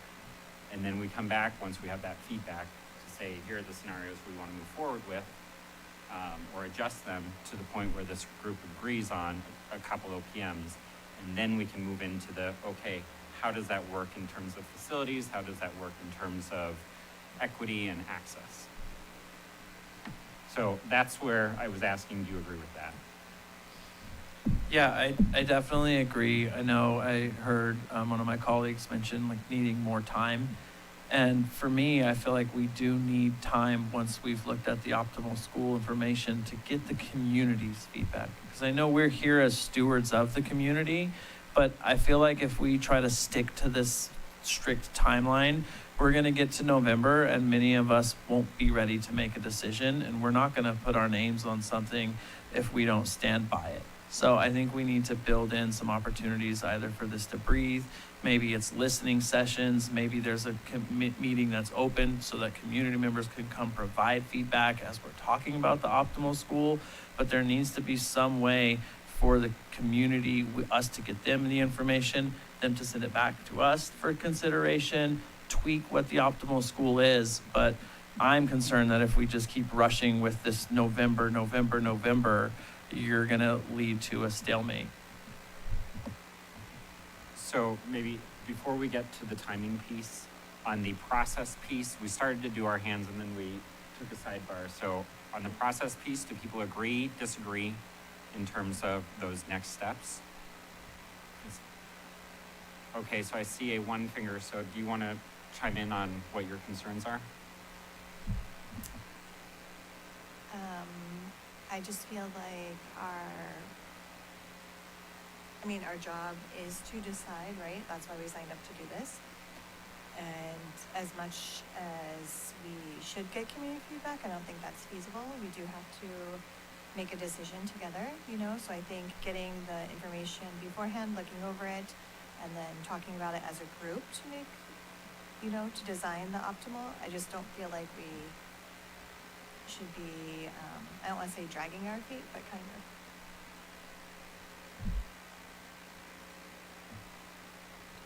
So your one hesitation with that process was the community feedback. My hesitation is the amount of time. For me, I don't see the point of holding two different sessions. I feel like we can look at the information and then work together on it.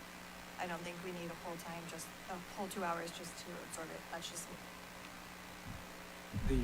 The problem I have in general is that across all of these meetings, we had 8 meetings. Collectively, we've done like 40 minutes of work. We see presentations. Some people spend a lot of time analyzing data beforehand. They have good questions, lots of parking lot stuff.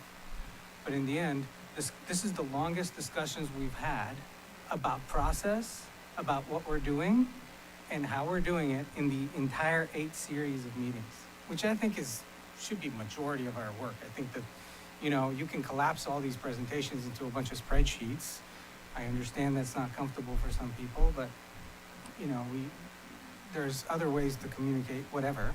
I'm not repudiating the format. I'm just saying that we need more time to work on the problem together. That's why I agree with what Mads is saying. That's why I want that additional time to actually work on it. If I can, I think I'd like we to need, second that insofar as that we need to agree on process, and that's been closed off to us from day one. And number 2, we should be thinking about criterias that we want to implement for this model, and not just be in a vague fog. And I think the comment about it should be just what we're doing right now.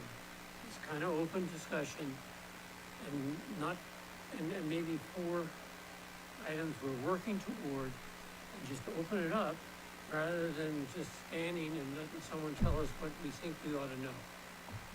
I think we know enough. if I can jump in, we have a great opportunity here. The work that we will ultimately produce is setting the stage for the next 20 or 30 years of what happens in this district. It's not about the next year or 2 years or 3 years. It's going to extend for a long period of time. And while we don't have unlimited time to do the work that we need to do, it would be short-sighted to not take the right amount of time and to get the community's feedback. It's going to ultimately live with the decisions that are made based in part on the work that we do. And so taking the time to do the quality work that's properly informed is really critical. And if we do that, we can walk away feeling good about the work we do and feeling like we put the district in a position to take the best steps forward to deliver the greatest educational opportunity for the students that come over the next 20 years or so.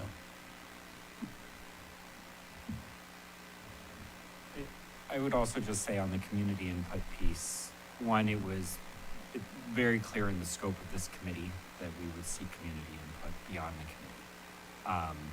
2, I think one of the things I've heard consistently from other districts that have had to close and consolidate schools is it's more effective when the community is bought in.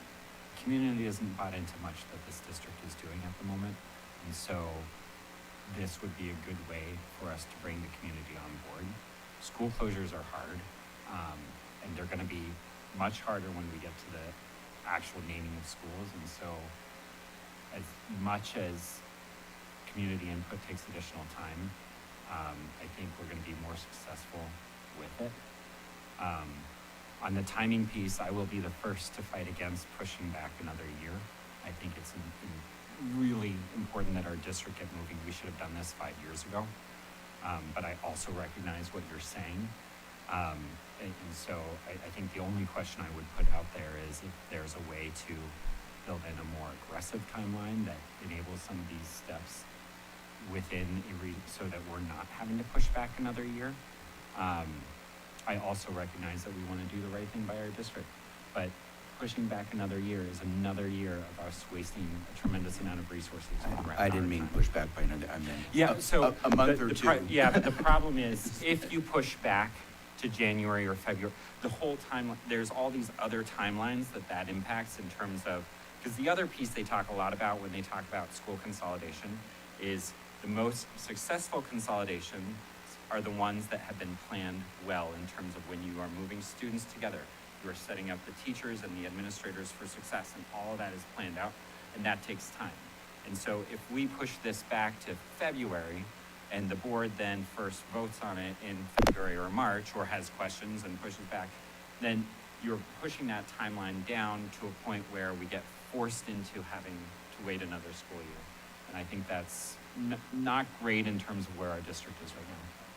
Yeah, exactly. So can I piggyback? Because there was an email sent April 11th, 2023 from the State of California Office of Attorney General. I'll share it with the group. But I just want to read one brief I found it interesting. It says that it is essential that school closure, this was addressed, via email to all superintendents of schools in California and school board members. It says that it's essential that school closure decisions comply with federal and state civil rights laws. These decisions must be carefully planned to mitigate harm to ensure equitable opportunity for all students. As such, I write today to set forth school districts' legal obligations while closing, merging, or consolidating schools, and to provide best practices for navigating this very difficult process. With strategic planning, transparent and inclusive community engagement, and a focus on addressing California's history of unequal education, our school districts can avoid repeating the harms of the past to build better, more equitable educational opportunities for all students. I will share this email with all. And I share this because this was sent to superintendents of schools in April 2023. We're doing the hard work 4 years later. So from a classified and community's perspective, an optimal program model should begin with what every student needs, not with how many positions can be eliminated or how many schools can be closed. It would be recommended that every school model include minimum staffing standards for health services, custodial services, teaching services, front office support, campus safety, food services, instructional assistance, special education, transportation, technology, and expanded learning. The model must also account for actual campus square footage, not $100,000 saved on custodial cleaning. Student needs specialized programs, accessibility, specialized programs that are housed in classes, accessibility, emergency response, and workload, not enrollment alone. A larger consolidated school does not automatically mean efficiency. It may create greater supervision, cleaning requirements, transportation, safety, and student support demands, all of which we cut. Our collective non-negotiables should be and this is from a CSEA point of view, right? Every student should have reliable access to healthcare assistance on school sites, and a fully staffed front office. Special education programs should remain properly staffed and accessible to all students that need it. Custodial staffing is based on square footages, usage, and cleaning standards, not simply the number of students on campuses. Classified employees are not expected to cover multiple sites and absorb an extended amount of duties without appropriate staffing and compensation. Our people are tired.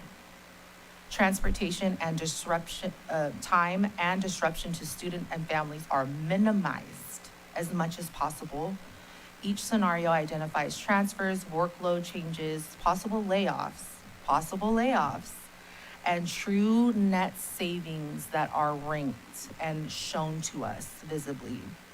The OPM must protect equitable services and people who deliver them, not just our students and community, but the people that deliver them, our teachers, our staff, and those that see our children every single day.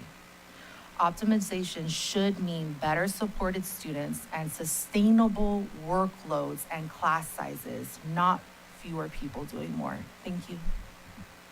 Can I interject just a little bit? So I think the administration is hearing a lot of different viewpoints, and I think it's incumbent on the administration to come back and say how you're going to address these concerns. I think everything you just brought up actually would be in the OPM, right? I mean, that's how an OPM is defined and what you're going to come up with. And I'm expecting that to be presented at the next meeting, specialized for PVUSD. Because the OPM for the whole world is not going to be what's, we've talked about that. It's going to be specific here.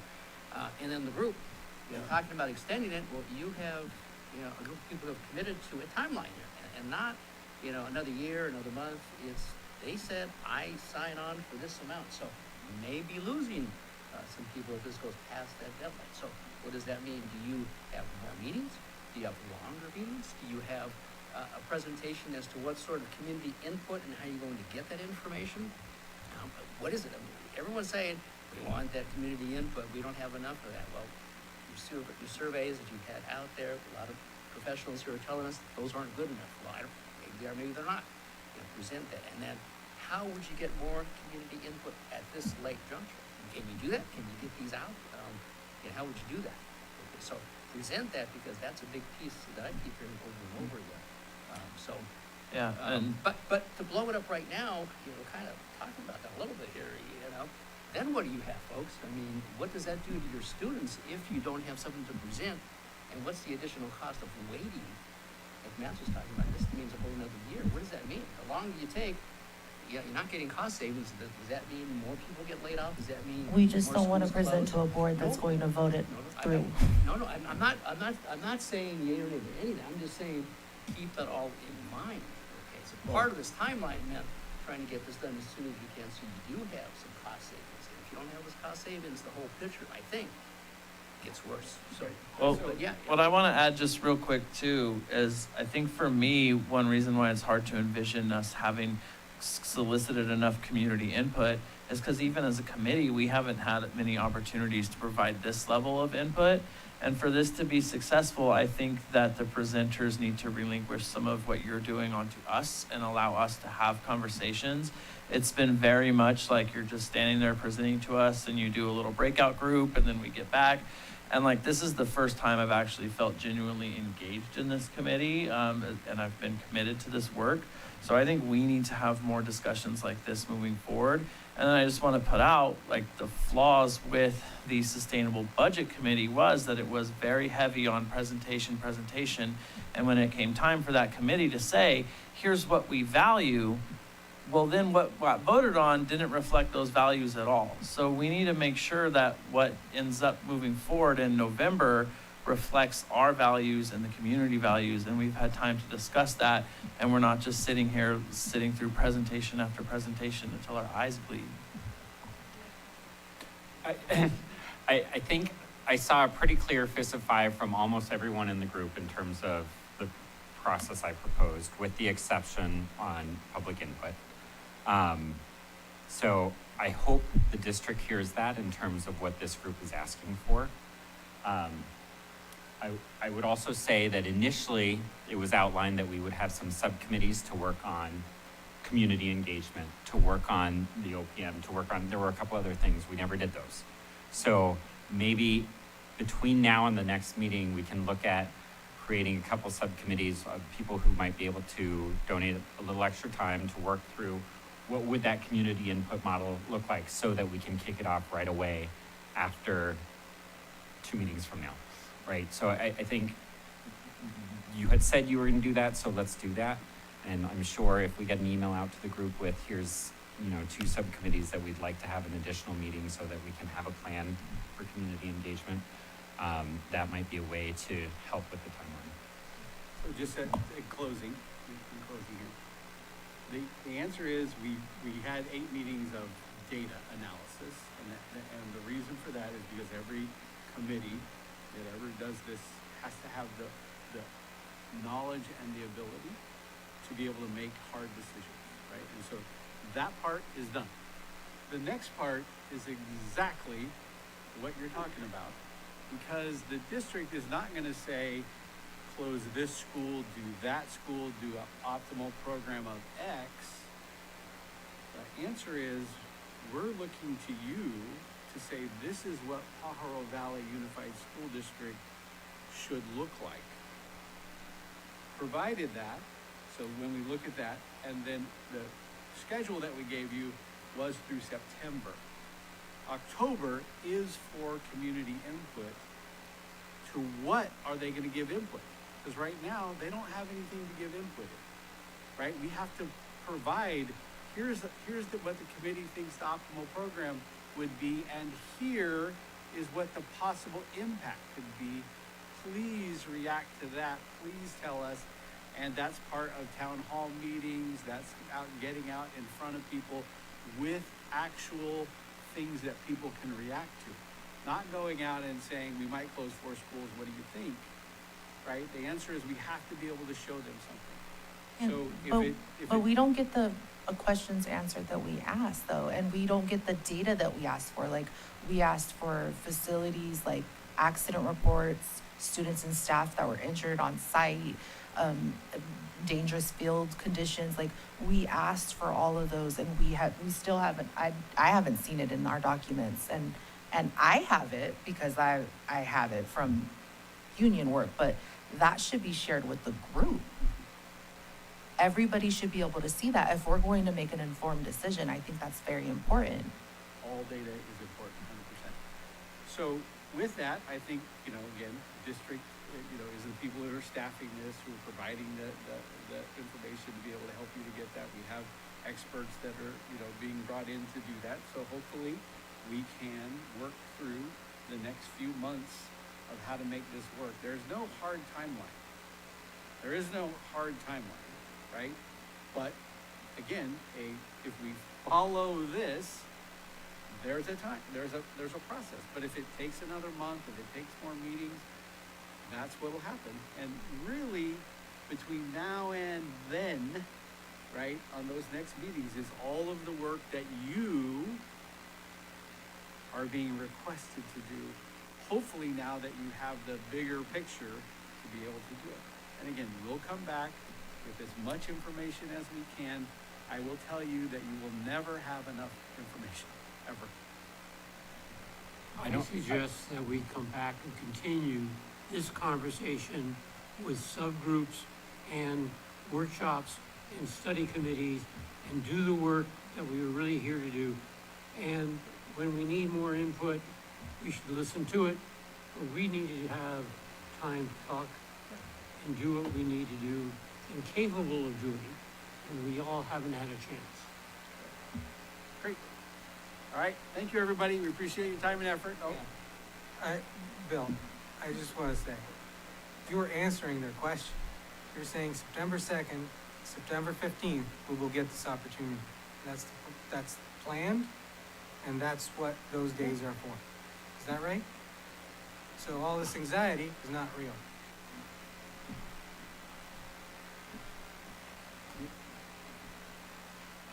Yeah, right, but Well, have there- things there- scheduled, There'll right? be a debrief after this, there'll be a figure out what we can get done, they'll be talking about who's gonna provide what data when, how you can get that done. It's not for me to sit here and say we're gonna do X, but I think what you just said is true.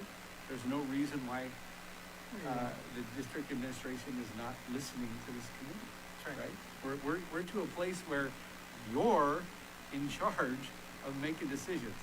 So, as the schedule stands, and as we want to prepare everybody in, this is not directed just for the district and people on that side of the table. The expectation should be that September 2nd, we're gonna work on elementary school stuff. September 15th, we're gonna work on, No. no, September 2nd, we should be seeing final presentations or of data in terms of optimal program models across, right? After that, we should not be getting more presentations from them unless we have clarification questions. After that, the next session should be us designing, having our workshops to say what is the OPM across all grade levels so that we have something that we can have start to react to. right? So, that's what So- everybody wants. That's what everyone's saying they want. I'm hopeful that they've heard that, and you can clarify with us over email if you need to. And I also hope that you'll consider the subgroups.